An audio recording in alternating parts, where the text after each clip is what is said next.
Awesome. Welcome everyone to Metagov seminar. This is our weekly seminar series where we invite researchers from the Metagov community to share the cool things that they've been working on in the space of governance and digital governance. Today, I'm super excited to be introducing Sam Schikowitz, who is going to be sharing his research on the Arch voting method. And I'll let Sam introduce himself and his work and present to us now. Thank you, Sam. Thanks, Val, for the introduction, and it's great to see so many people here, many of whom I've had nice interactions with, and so nice to see you all here, and great to have Liz as well as the director and superstar in the realm of deliberative processes. So, so a little bit about myself. Yeah, I'm a physician, integrative physician, and I'm entrepreneur for many years. And, many years ago, I started to be interested in direct democracy and things happened and I didn't kind of jump, I didn't go very far with it. I was more ideating. And then about 4 years ago, I started to get really serious about it and started building this platform that which is about to go into beta testing for B.io. But, I just had to really figure out how I wanted to manage voting. And so I've just been really deep diving into it and meeting with really great people, having great discussions with people who are experts in voting science, and kind of came up with a method. And I'm working to submit a academic paper on the method at some time. But I'm going to give kind of an overview. And the slideshow that I have today it's probably a little bit, there's too much information about, ranked choice and score voting and stuff like that. So I'll try and burn through some of those slides, try and get through them more quickly, because I think most of the people here are very familiar with all that stuff. But I'll touch on it a bit. And yeah, is there anything else I should talk about here, say? As far as an introduction, I'm not sure. That's good. Okay. Sounds So, good to me. Yeah. okay. So then I'll share my screen. And let's see here. I don't know what these options are, but I'll just click share. And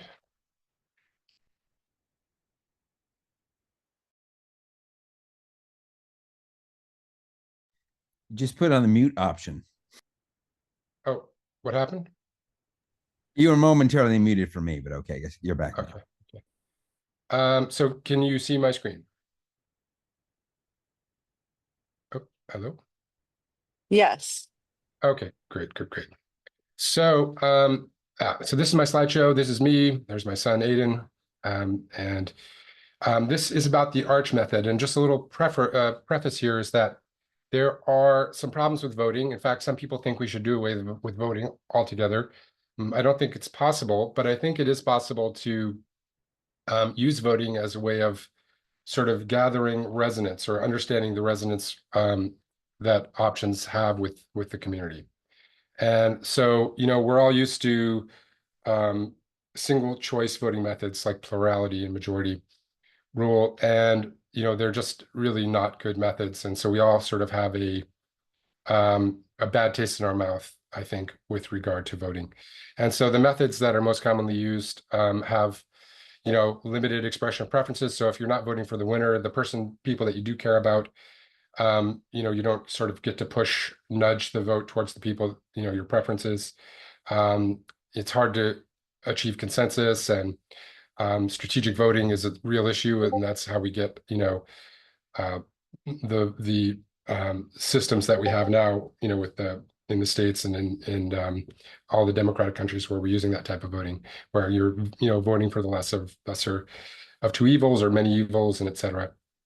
So, so we're facing these challenges and trying to apply this method of voting or gathering consensus or gathering resonance to more evolved systems. The voting system and the whole governance system that we have in most countries was designed when, people had little villages and they would meet in a town hall and somebody would write down what everybody thought about taxation or whatever and write it on a piece of paper and get on a horse and drive it, ride it to the capital, and then meet with a bunch of other people from other villages and decide what was going to be done.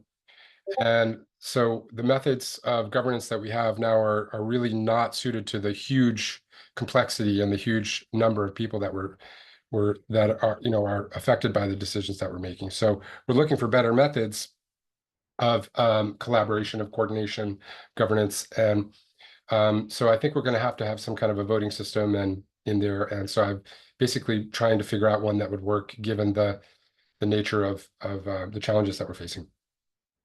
So I've come up with this called the ARCH method. It's the approval and rating / cardinal hybrid voting method. And so basically the kind of design constraints are that no one likes to rank order large lists of options. And so like dragging options into the order, that's difficult. So we're eliminating that ordinal method and sort of making everything cardinal. In other words, you can rank them like in our case, +5 to -5, or you can just, give them a star or however you want to do it, depending on what system. And Arch method accommodates many different types of aggregation. So, so basically what it is you sort of decide, what rating you want to give each option, and then it actually converts that into an ordinal system later. But it does it in an interesting way. So it allows you to not just express the order of your preference, but also the strength of your preferences. So you can use it in a score-like method. And I'll talk about that a little bit more, because the score method does allow more detail about the strength of preferences. And it supports continuous voting. So this is part of that sense-making process that we really need in our new governance systems, where you can kind of see the options that are there. You can have a discussion about each option, decide, or discuss why you think they're good or bad. And you can give tentative votes and change them as new information comes in. So, and that information about how you're feeling at the moment about this option really helps in the creation of better options. And so the Arch method kind of facilitates that, and it bridges the gap between, score voting and sort of Condorcet methods. And so it is very flexible as far as different ways it can be used. It's just a bit about voting. Hunter-gatherers did it. We did have, Athens 2,500 years ago, and we've been using voting ever since. And I don't think we're going to do away with it, even if we're using council like sortition councils. And I think even within those councils there will come times when people will have to sort of decide amongst themselves, or how much options resonate or which they prefer. And so really kind of honing in on how to do that and finding methods that reduce polarization and have the most centrist options or the least disapproved options rise to the top is really important. So these are some of the people that informed this method: Richard Darlington, Pietro Sparani Definitio, and Richard Phobes. And basically in conversations with them is how his method was developed. So what are we doing wrong? Well, firstly, it's just a voting method, okay? So if you have sort of corruption in the back end, it's not going to solve the problem. Boss tweed here, I don't care who does the electing so long as I get to do the nominating. So basically garbage in, garbage out. And so it doesn't solve that problem. But it does solve a lot of the problems with single choice voting. And this is where it gets single choice is where you just get to choose one. And then there's plurality, where the biggest one wins. And then there's majority where it has to be more than 51%. But both of these, because you're only choosing one, you get this problem of splitting the vote. So, this is a silly picture, but, if you're only counting people's first preference, then you can end up getting sort of, splitting the vote and getting a less approved option. And so again, sort of lesser of two evils kind of problem. Also, winner takes all and wasted votes, and that gets really employed quite a bit in the redistricting, where you can kind of shuffle things around. And whereas all of these people's votes should be counted in a way that accounts for their list of preferences, the strength of their preferences, but none of that happens, and redistricting takes advantage of that. And so we end up sort of voting in losers, people that nobody really approves of, and that can be solved. Yep. So single choice voting is great when there's two options, yes or no, or option one, option two. But as soon as there are more than one option, it gets really bad. And I think I'm going to skip through these. This is too much detail, but this is basically showing you how in a single choice option, this grapefruit ends up winning with 6 votes when it's hated by 9 of the people. And so it doesn't sort of account for that. And in, majority, nothing would win. In plurality, the grapefruit would win. But in reality, let's see here. There are other methods that work better. And so approval voting, we're assuming here that people approve the first 2 options and reject the final option. So these are the same votes from before. And you get to see here that, 6 approvals for the grapefruit, but 9 approvals for the strawberry and 15 approvals for the grapefruit. In fact, nobody hated the mango.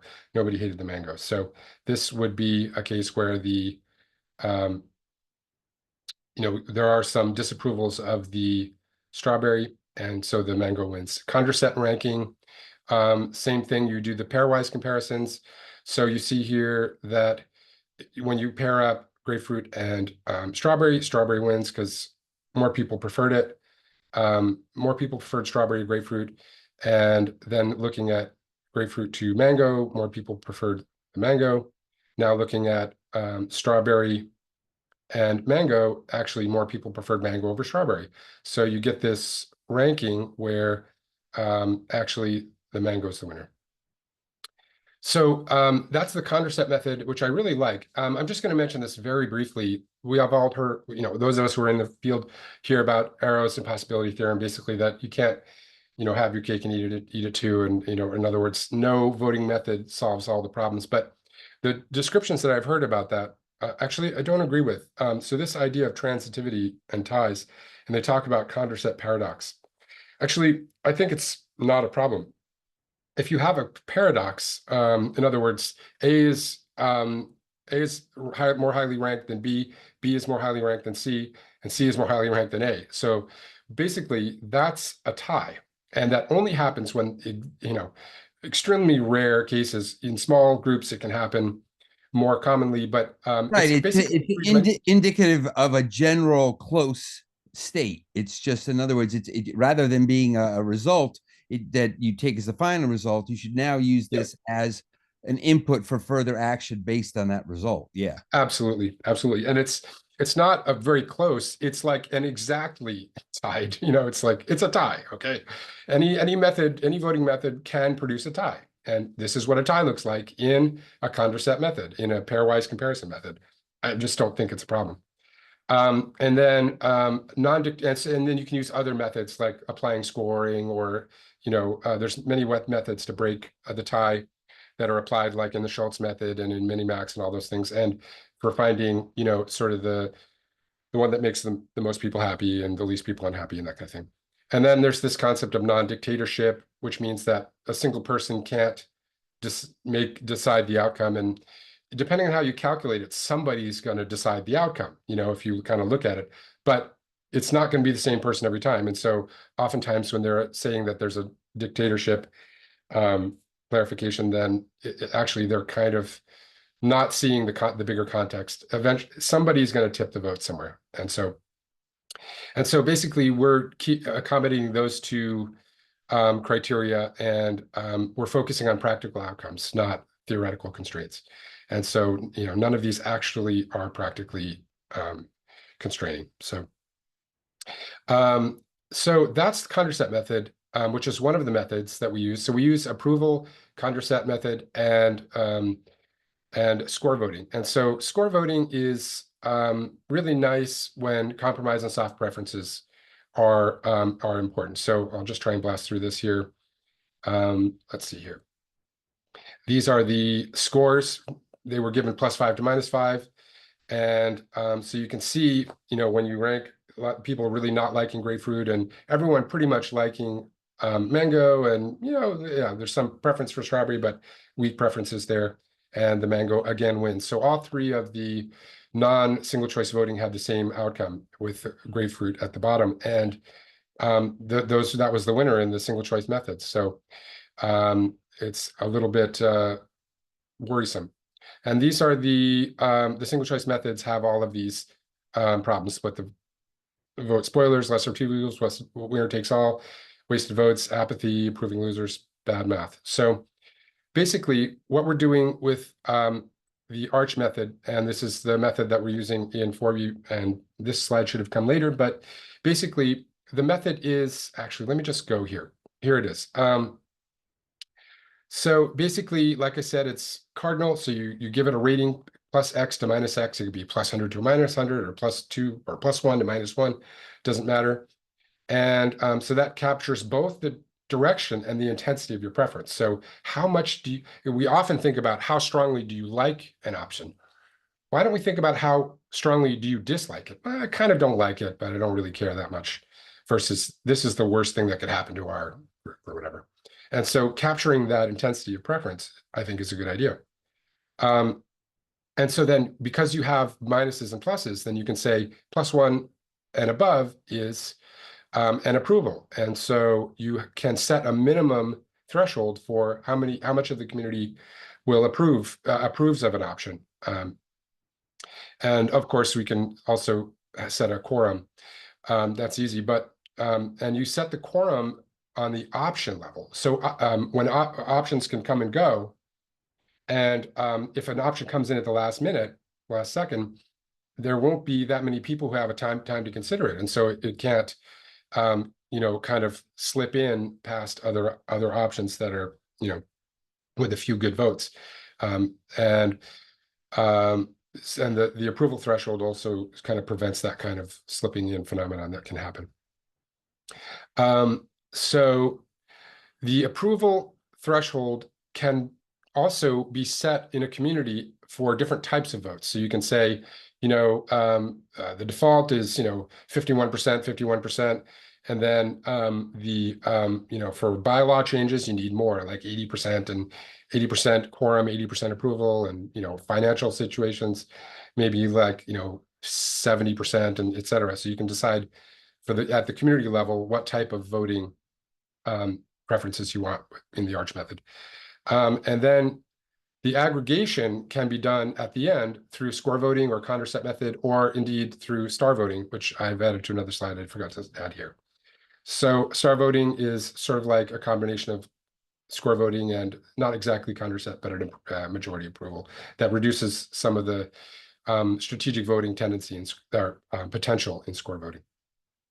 So, and because of the way this works, we do have allowed continuous voting, and because it's harder to game, and so we can allow that continuous voting process.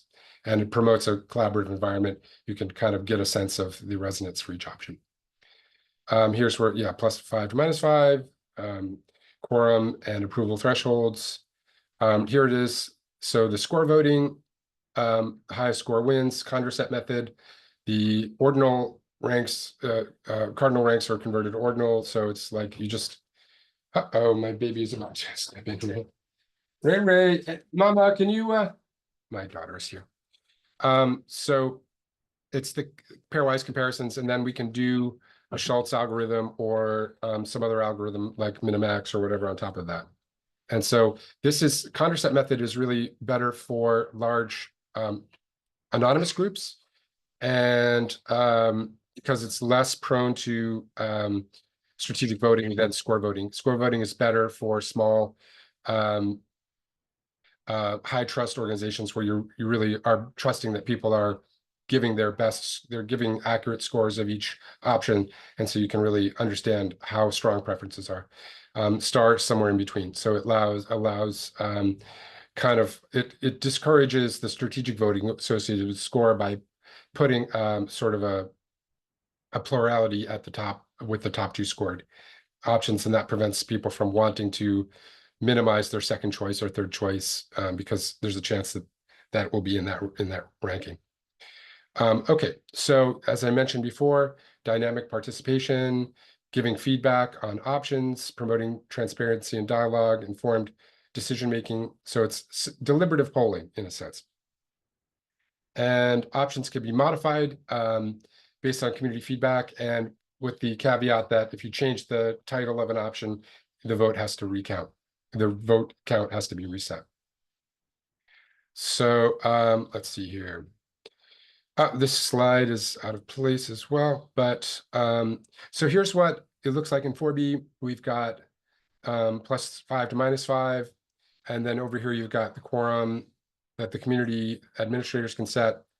This can also be set by a community vote, but right now it's just done by administrators. Hold on, Ray, I have to talk. So approval minimum, and then we have the vote finalization period. So once you have an option that passes quorum and approval, then there's a period of time that the community can decide if it's a few days or months or years. And then within that period of time, people get a notification. Go see Aiden. Go see Mom. Yeah. Okay. Where they have a period to change their vote around and or add new options or whatever. And if an option stays as a winner in that vote finalization period, then it becomes a winner. So that's one of the options that allows for that dynamic voting system. And you can also just have end dates on the voting.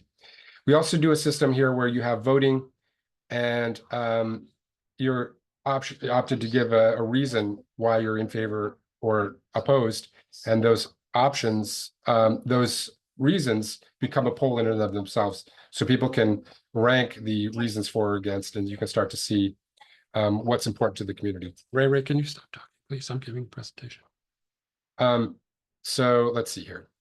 We went through all this. Okay, so yeah, this is about 4B. It's not totally appropriate here, but we're basically trying to make a tool that's useful for any type of group, and including eventually the world.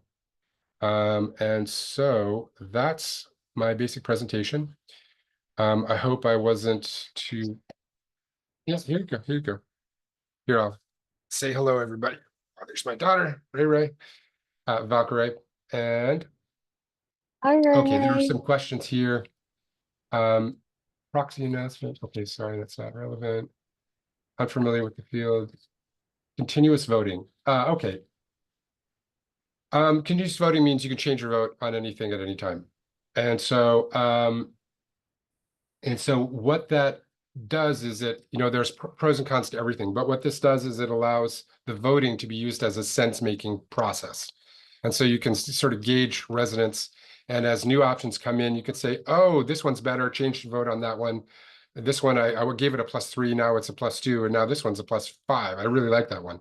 And so you can start to see as we go through the process of looking for solutions, for example, looking for a president of the United States, if you campaigning happens for 2 years. If we had like 1 year of open voting and people could nominate others or themselves, and you can kind of go through this process of seeing how people are ranking the candidates over the process of a year, over the time span of a year, and then you can kind of see as they discuss reasons for or against each option, and there's a discussion associated with each option, and so you can really start to make sense of, hey, this person did that, well, that doesn't matter to me, well, it matters to me, and blah blah blah, and then the voting accounts for the strength of people's preferences and all that. So this could be used for deciding candidates, for office or anything like that. And it's that process that I think Peter's asking about, which is continuous voting. It's a process of sense making, really. So gauging resonance. So I think that ends my presentation, and I hope it was eligible. I was just blah blah blahing, so.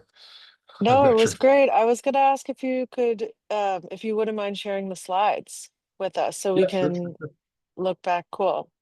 I think Yep. maybe that would be helpful, at least, yeah, for some of us who want to go back in and maybe Yeah. learn later or also ask questions. I'll share the slideshow. I'll just make it viewable, and so you can actually go through all of the animations if you want.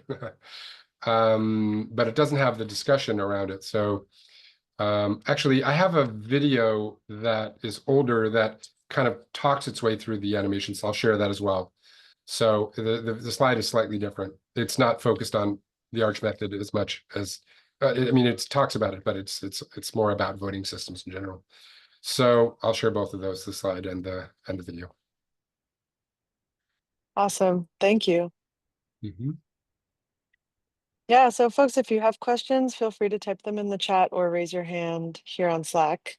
I mean on Zoom, and we can address your questions. But in the meantime, I mean, Sam, I'm curious, like, if you could speak a little more to like how you developed the system. I know you shared on like how you consulted with those other folks in the space, but what were kind of like some of the pain points that you set out? Or I mean, you shared a bit about that too, but like, what was really your process or journey into this method? Yeah, so all the voting methods that I've run across seem to be optimized for ballots, paper ballots, one-time voting. None of them really seem to be optimized for this sense-making process, this resonance gauging process that I'm just sort of describing. And so, just looking at the problems with voting methods, with instant runoff and border method, like looking at all of them, and trying to really understand. It took me a long time. I'm not as smart as I wish I was, and it took me a long time to really understand like why is score voting prone, like why is it susceptible to strategic voting? It took me a long time to understand that. And then like Condorcet method, like why is it less why does it account for the strength of preferences less than score vote? Like, and so it just I had to sort of wrap my head around all these things and look at different Condorcet methods and compare, look at all and think about the process of like I want the system to be really dynamic. And so to like I didn't want Forby to I didn't want this deliberation process to have periods of time where it's like you can add options for a period of time, and then you have to vote for a period of time, and then like I just wanted it to be super dynamic and super fluid. And in order to accommodate that, there needed to be ways to prevent, like I mentioned, like newer options from slipping in, needed to be able to accommodate for quorum and approval, and in fact varying levels of quorum and approval within a community, like for example bylaw changes or financial changes. And so it's just a process of like bumbling around, and I came up with some really bad ideas, and and finally got my head on straight with these sort of experts, and just it's just a process of trying to understand what the problem I'm trying to solve. And the problem I'm trying to solve is governance at the global level. It's like it's a stupid problem, like stupidly wicked problem. And like it's just you have to be as thick-headed as me to even think that you to be willing to even try to do that. It's freaking ridiculous. And most of the systems out there are really geared towards smaller groups. I mean, you look at some of these great softwares like Lumio and Polis and all that stuff, and they don't work at that level. They just don't. And so I had to like look at what they were doing and say, okay, this part works there and that part works there. And how do we accommodate for like all the crazy people out there? I mean, there's plenty of them in my family, and maybe I'm one, I don't know, but there's going to be some outliers, and you have to have systems that accommodate, extremes and that allow for the wisdom of the crowd to emerge, not the insanity of the crowd, So is that too loud? My daughter's No? Okay, good. I've got a microphone that's hopefully targeted to cardioid or something, but so that was my process. I don't know if that makes any sense, but No, thank you. Yeah, that was a great answer. Um, yeah, we have, so Senti shared in the chat that we had a someone named Blaine Hansen come and share on research called persistent democracy, which might be of interest and relevance to you and your work and this group. I'd love to. Yeah, Um, I'm always looking for, You know, I've watched a few videos from other speakers, one on liquid democracy. By the way, this system is also a liquid democracy system. And but the focus is on the sense making part.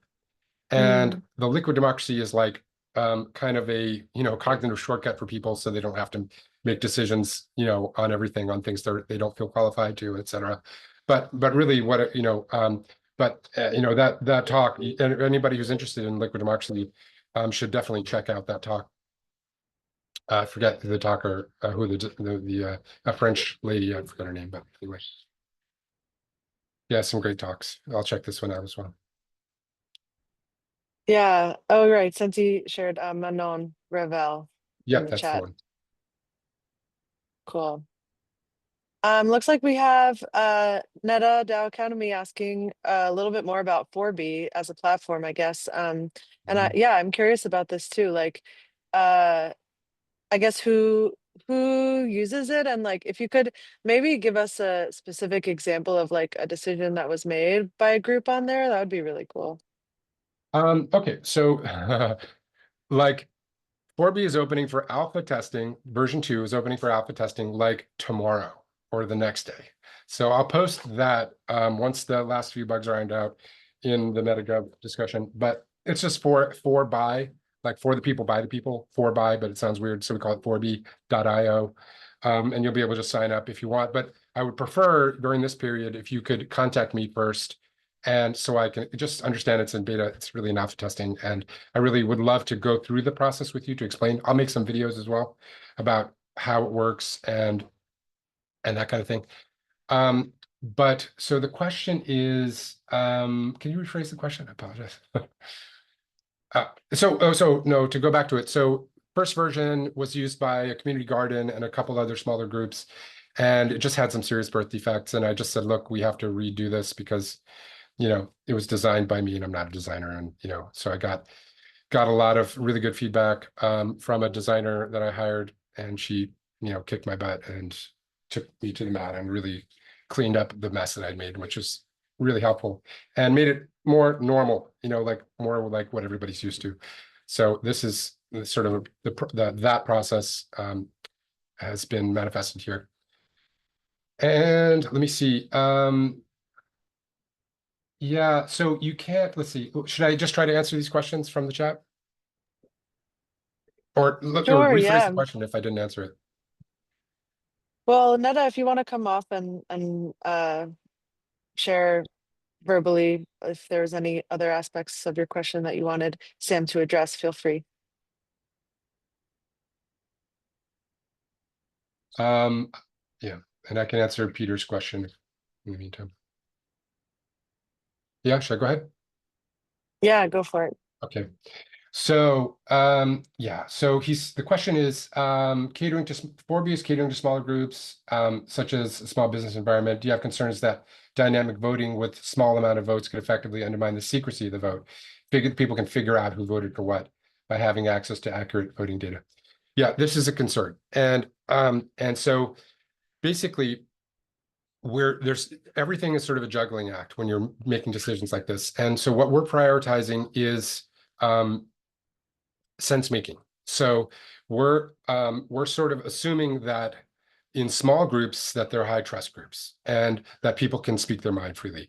And you know, we don't know, nowhere can you see how anybody voted unless someone is delegating to you, and then you can see how they're voting. So in a liquid democracy, you have to be able to see how your delegee is voting. And so there is that. If you don't want people to see how you vote, don't open yourself up to delegation. So that's the compromise that we're making. And there may be situations where this doesn't work if it's a very small, low trust group. I think better just to, I don't know how to solve that problem, to be honest. But in large low trust groups, yeah, there's too many people to really know who did it, who done it. So you know, you can't have like a gangster saying, yeah, you vote vote in favor of me or else, you know, and it can be like, I did it, and you know, I voted for you, but they didn't, because you can't really track it. So that's the compromise that we're hoping for. Okay, figure out okay. Shall I answer It Liz's looks like, question? Oh, go ahead, sorry. oh, Steve has a question. Okay. I don't know, I might have been spacing out, but do you have the method of when you have a floating vote? What is your term for it? Not floating vote, but what? Like a vote that is currently happening but hasn't ended yet. So in 4B, Term for that. all the votes are Continuous. It's called continuous voting. Okay. continuous voting. So, Yeah, yeah. so when you have a continuous vote happening, I'm not sure. Okay. Then can that end at any point where you set a time, right? And then Three at ways that to end it. time, if all the people who have participated say that they're satisfied with the results, 100% approval at that point, then the vote ends. But then you have the amount required for approval drop over time. So maybe a week from then, it's 95% have to say they like the results, or 90%. And eventually you get to a point where the results are ratified, no matter how much people dislike them and can't agree. But it has that descending quality, and then people can actually productively even game that with thinking of how much they want to be hard asses with, or do they actually want to negotiate something before the final, because it looks like the vote is about to resolve and they don't like what's happening. They better then renegotiate because, yeah, you see what I'm saying? Yeah, it's interesting. Yeah, it sounds complicated.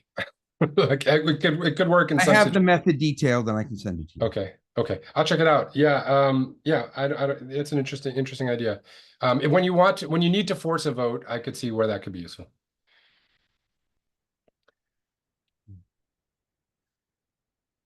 All right.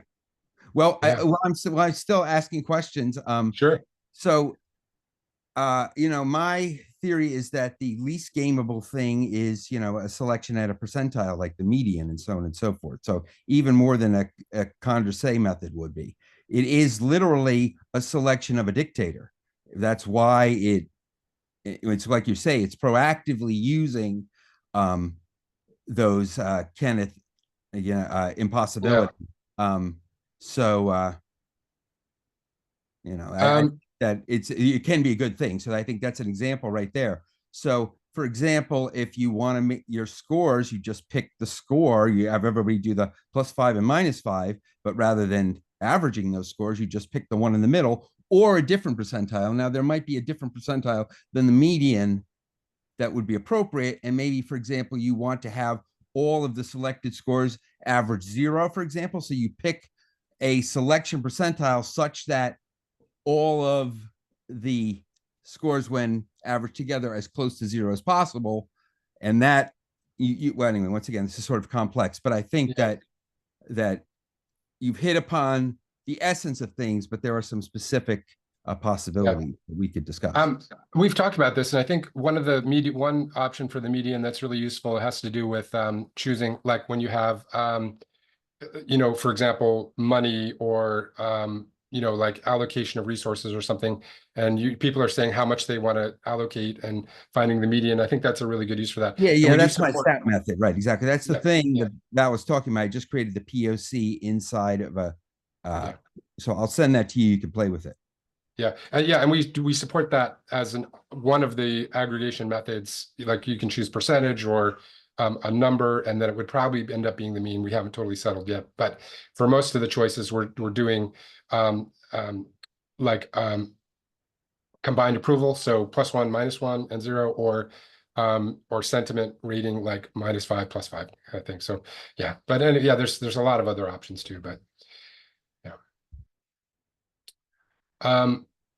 It looks like Cynthia has a question. Yep. I actually just put it in the chat. So but I guess I can read it out loud. Yeah, sure. So I guess maybe I'm not fully understanding the whole process, but if you have a kind of period in which voting is happening and you're able to see how people's preferences and vote is changing, how would you account for coordinated pushes or phases of voting activity or voting change during that period? You might imagine a kind of malicious actor coordinating a group of people, kind of in like the sense of like the claque in the French opera in the 1800s, but also more recently astroturfed crowds. who are kind of paid protesters. It's kind of like a homonomicous kind of element or market that emerges. You have a kind of malleable, changeable voting context. And yeah, and that could also not also be necessarily maliciously oriented, but you might have activist groups or movements or even political parties that are kind of strategically thinking about the timing of when the kinds like they actually activate their vote. So I'm just curious how you think about that temporal economicization of the vote. Yeah, that's good points. And so the way we're sort of managing that, so we have three ways of ending a vote. So one is it ends on the date specified. And if there's, if there are any options that have passed both a quorum and approval, then the highest ranked of those is the winner. Second is you don't get a winner until an option passes quorum and approval. So the vote just goes on until something passes quorum and approval, and then you have a vote finalization period. And so when one or more options passes quorum and approval, as long as one of them stays above quorum and approval for that entire vote finalization period, then once the finalization period ends, then the voting ends, and we decide which one is the winner at that point. And then there could be a hybrid of those where it could end on a date and or when there's when there's something that's past quorum and approval. So I don't know. I think to try and answer your question about sort of that strategic voting, one of the reasons that I'm sort of in favor of liquid democracy as opposed to representative democracy is that there are so many, obviously it depends on the size of the group, but you get to the size of a village or a city, you have thousands of people or, hundreds of thousands or millions or billions. It becomes almost impossible to game. Like you couldn't hire enough people. You couldn't meet with enough people to make a significant difference. I mean, you'd have to be so coordinated. And I think if a large enough percentage of 100 million big state or something or whatever, a million people in a city, if a majority of those people are willing to be gamed, and somebody has enough money to pay them, you got bigger problems than the voting. It's like the voting, nothing is going to solve that. No system is going to solve that problem. You've got severe corruption and severe so there's different types of, I love the meta-modern view on political systems, and there's democratization politics, which is allowing people to have their say in proposing things and voting on things and the whole sense-making process. There's another one called Gemeinschaft politics, which is how do the people trust each other? How do they interact with each other? How do they have the space to be themselves? And can they create natural bonds of affinity and that kind of thing? So if you're getting to the point where sounds like the subject of next week's seminar. I would love to talk. I love, and this is sort of one of the problems that I've run into over and over again so far, is that people really want to be in small groups making decisions together. And that's the Gemeinschaft type of processes are really important, in both of them, but in large and small groups, but more important in small groups. And the democratization becomes more important the bigger we get. And so a lot of people really just want to gravitate towards small groups because it feels good. We all want to just be with our people and making decisions together and stuff. But we've got to tackle this really ugly problem of 8 billion of us, and how do we coordinate at that level? How do we leverage small groups like that in order to do the larger coordination? Indeed. And I have a plan for that too. That's the subject of my white paper, Groupopolis, which after I stopped working on this digital twin one. Yeah. Right. And sortition and community councils and et cetera. But that's a whole another topic as well. Okay, what else? So did I answer the questions? Just sent? It was a nice answer. Thank you. Sure. Okay. Coordinated pushes. Okay, that's your, okay. Any other questions for me? If folks don't have any more questions, I mean, I'm curious, Sam, if when 4B is ready, if you're interested in hosting a kind of place for play or an experiment with the Metagov community. Maybe there's like something you like, even just a 1 hour long simulation decision that you can design for us, and we can invite folks onto a call where we can test it out and actually feel what it's like to deliberate on 4B and make decisions together. Be so happy to do that. It'd be such an honor. You know, honestly, we're hoping to compete with Slack. So I think we have a better chat system. I didn't talk about that at all. Like, I don't really like the Slack chat system. And so we're doing kind of like a combination of WhatsApp and Twitter, depending on the size of the group, with spotlighting. Anyway, I won't go into it, but and then we have what called topics, which are sort of like channels. And so you can have in Slack, you just have posts. So you just have, you know, links and images and all that kind of stuff and text. We have that, but we also have this decidables column. So within each topic, you can have it'll have its own set of decidables. So opinion polls, decision votes, and that comes with more sense making. And then people elections, which, is indeed a little bit deeper in sense making. And then we have this thing called the proposal challenge. And so the idea here is that we have the granular proposal system. So normally proposals, just come out of nowhere, like in DAOs and stuff, and like, hey, give us some money or whatever. And you can't do that in the system. You have to actually pose the problem first. And so you create the challenge, and then you create the proposal within it. And that gives a space for counter proposals. And so now people can look at them and sort of decide which one they like better. And not only that, but the proposals themselves are like in the United States government, like the proposals are like 500 pages long and they're full of garbage written by, lobbyists and blah, blah, blah, blah, blah. No one can read it anyway. It's legalese. In the system, we're using the granular proposal system. The proposal is like a Twitter post, a Twitter tweet. It's like really small. And then there are these sub-agreements that are within it. So there's these decisions that are made within it. And people can use those. It's like the who, what, when, where, why. Like, say it's a village in India and they're running out of agricultural water and they want to solve the problem. And so how do we solve the water problem is the challenge, right? And then someone says, hey, let's build a dam. But then there's a lot of questions. Thanks, Liz. Great to have you on.